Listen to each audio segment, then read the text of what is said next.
So guys, it's really simple. We have our sample project on. Let's bring our video to the timeline.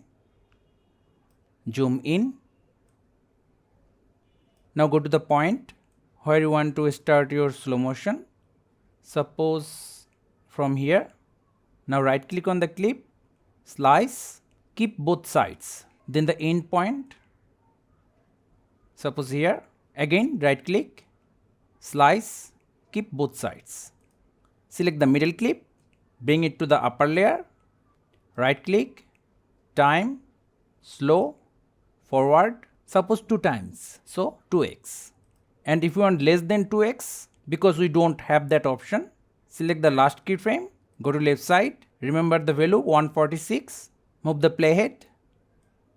So around here we will have like 1.5x speed, left side again, insert the value 146. See, now we have a new keyframe. Right click, slice, keep left side. That's how we can manually set the speed. Let's undo it. So here we have the 2x speed. Last step, select the third clip, move it forward, snap it, move the middle clip to its original position. And we are done.